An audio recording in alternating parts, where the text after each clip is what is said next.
4, where Mazepin going off there earlier as well. Same thing as Charles Leclerc, just dropping it wide, exited turn 4. Hamilton's through cleanly though. Both he and Verstappen on their final soft tyre runs now of practice. Slightly wide of the apex at turn 6 for Lewis. 10th down on Verstappen through 2 sectors. Gasly goes third, 3/10 away from Max Verstappen. So Hamilton is ahead of Gasly by 0.003 of a second. Hamilton improving now through the final sector. This is where he was quick earlier on with the fastest final sector of anyone. Almost does track limits, I think, on the exit. Comes across the line and ends up 0.05 slower than Verstappen. But Verstappen is going quicker still. Could be track limits, that one for Lewis, I think, out of the final corner. Super tight anyway. Bottas comes through and is safe on track limits, opens his DRS to cross the line and goes third just behind his teammate. Still 0.2 down on Max Verstappen, but Verstappen's improving as well. Fastest middle sector of anyone, 0.2 up on himself. Hamilton has lost that lap time as well for track limits final corner. Max has got time to find on himself through the final sector, into 9, into 10. He's okay on track limits as well, accelerates to the line, and he found a bit, 3.5 tenths clear of his own lap, half a second clear of Valtteri Bottas. And didn't improve in his first sector either, did Max Verstappen. Didn't do a personal best, so got a bit of pace, that Red Bull. Absolutely rapid. And he is 0.8 quicker than Sergio Perez. That Red Bull is quick. Yeah. The other one is down in 8th. On and out lap, Perez. Can he improve? He has only just done that lap on the soft tyre, so whether he's come in and put a new set on really quickly like a real world pit stop. I got the tail visor from the car in front, I think, Leclerc. There are some things where, like, drivers say a lot of stuff on the radio that it's like, the engineer must just be like, okay, great. So Charles Leclerc took off a tear off and it kind of flew back and hit Yuki Tsunoda, so he then had to take the tear off and drop it away. Why does his engineer need to hear that? What are you going to say if you're an engineer? Okay, cool. I've never seen that before though. No, it is quite cool as a thing. A driver ahead takes the tear off. They do that all the time, taking tear offs when you get a little smear across the visor. And I've never seen one actually land in the cockpit of the car behind. So Tsunoda, I mean, what's the engineer going to do with that information is absolutely not helpful at all. But as a point of interest, it's a first for everything. That might be the first time ever a tear off from the driver ahead has landed basically on the visor of the driver behind. Have you ever run out of tear offs? Yeah, from time to time. You don't want to take too many tear offs. Do you count how many you how many do you have on at the start of a race? Depends on the track. What, you put more on for some? Oh, because there's one with loads of bugs. Where was that? Montreal, very buggy. Spa, very buggy in the Ardennes forest. So what, you have like 20? No, for that one I'd maybe run sort of 8. Oh, for 8? Other races you might run 3 or 4. Oh, if you have loads of tear offs, it can actually make a difference to your view, because you're looking through loads of very thin plastic tear offs. And if you run too many, then it actually is just not perfect view. If you had no tear offs, then you're getting the clearest view you can get. But you run a few because as soon as you can't see, you can just take one off and have good vision again. But in some circuits where there's loads of bugs, big ones as well in Spa, and you're going 200 miles an hour, you splat them and they just right over your visor, you can't see a thing. So you've got to take tear offs. You've also always got to take a few at the start of a Grand Prix when all the cars are tightly packed and there's a bit of oil or something, just residual grit from the track as well. Everything's just getting flung up at you. So you take a couple in the early laps. So it's 4 tenths to Verstappen. Most of that, at least half of that, is turn 3. Just take me through turn 3, please, man. Too quick on the way in, or what?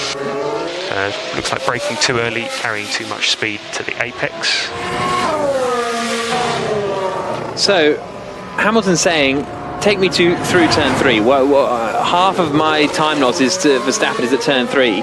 And that's a tricky message to get, isn't it? You're braking too early, and yet you're too fast when you get to the corner. Well, basically, he's not braking efficiently enough compared to Verstappen. Verstappen's later on the brakes, but he's also harder on the brakes. So he's taking sort of free time out of Lewis there, whereas Lewis is braking earlier, but not as hard, which means he's not only braking earlier, but he's not slowing the car down well enough for the apex, thus meaning probably he's getting a worse exit as well. So it's a bit of brake efficiency in there, maybe for Hamilton to take the gain on the brakes.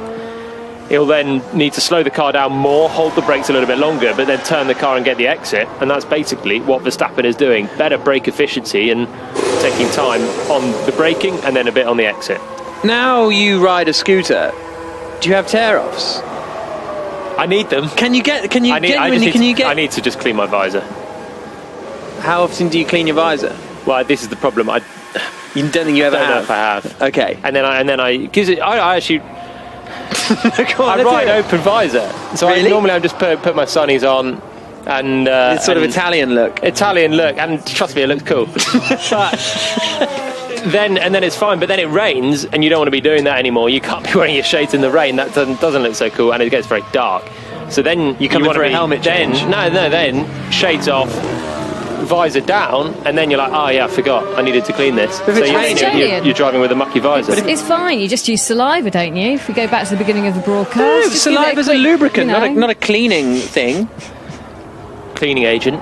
A cleaning agent, exactly. No, you want to probably use just a bit of fairy liquid, and not only on the outside but the inside, just to stop it fogging up as well when you have the visor shut. 2 minutes to go. No, it's interesting. Tips and tricks. Yeah. Verstappen is quickest. Bottas second. Hamilton third. 5 and 6 tenths between from Bottas and Hamilton to Verstappen, respectively. Hamilton's only 0.003 quicker than Pierre Gasly. Then Antonio Giovinazzi's there in 5th place. What are Alfa Romeo doing? Why are they so fast? 5th for Antonio Giovinazzi, 6th for Carlos Sainz, 7th is Fernando Alonso, 8th is Charles Leclerc, 9th is Sergio Perez, 10th and 11th are Vettel and Stroll, Tsunoda is 12th quickest, 13th is Esteban Ocon, 14th is George Russell. Then it's the two McLarens, Norris and Ricciardo, in 15th and 16th, which, considering Norris was, very much best of the rest, or best of the rest of the best, whatever we called it last week, down in 15th is a bit much. Raikkonen 17th has just improved on his soft tyres, but some 4 tenths slower than Antonio Giovinazzi. Schumacher 18th, Latifi 19th, Mazepin 20th. Kaylee says, I don't know if Jolyon knows what cool is or looks like. Ouch. Some Kaylee bark, fighting talk today. Yeah. Hashtag BBC F1. So that's it. Practice done and dusted. Next up it is qualifying. Max Verstappen. Jolyon looks in terrifying form if you're anybody else on that grid.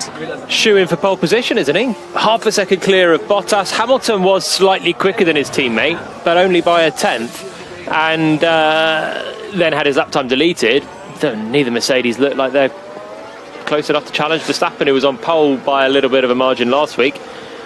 What can Perez do? Can Perez get himself up into that front mix? Because if it finished like this in qualifying, then... well, he's about to improve, actually, Sergio Perez. Checkered flag is out now. He comes across the line. He goes 7th quickest in the end, so ahead of Fernando Alonso, and 8 tenths slower than Max Verstappen. So maybe that answers your question. Yeah, only improved by a couple of hundredths. So, if it finished like this, he's 7th now. But he's not going to be any help to Verstappen in a race if Verstappen were to need help. So that's got to be the hope for Mercedes. Pole looks ungettable so long as Verstappen holds it all together. But 2nd and 3rd on the grid's not a bad option with Perez down in 7th. Yeah, I wonder if it's going to stay like that. We have to say happy birthday to Sebastian Vettel today, celebrating. July is always a busy month when it comes to driver birthdays. Ricciardo the other day, Vettel, watch. It is. Yeah. July, August, September, I'm sure, is like the most, but we'll need to do a statistical analysis on this. I mean, you don't have to work it out too hard, Jack. Why? I mean, January.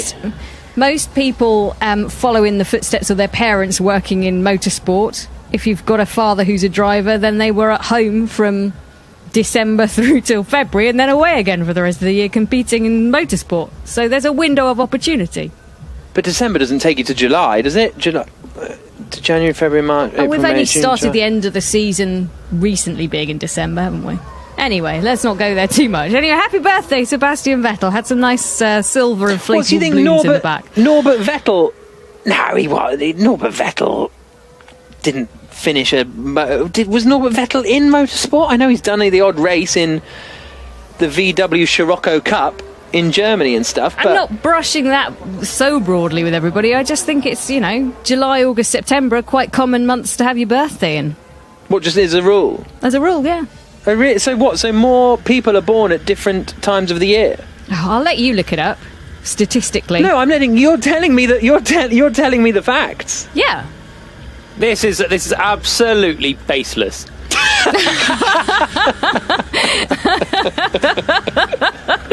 I am going to have to do a lot of research in between this session and qualifying because people will be very disappointed not to know. Jack, now that this session has actually finished, do you want to run down where everybody finished? Verstappen quickest, Bottas second, Hamilton third, Gasly fourth, Giovinazzi fifth, Sainz, Perez, Alonso, Leclerc, Vettel the top 10, Stroll, Tsunoda, Ocon, Russell, Norris the top 15, Ricciardo, Raikkonen, Schumacher, Latifi and Mazepin the 20 drivers. But of course on the birthday thing, the greatest of all time was born in January, so Cheers.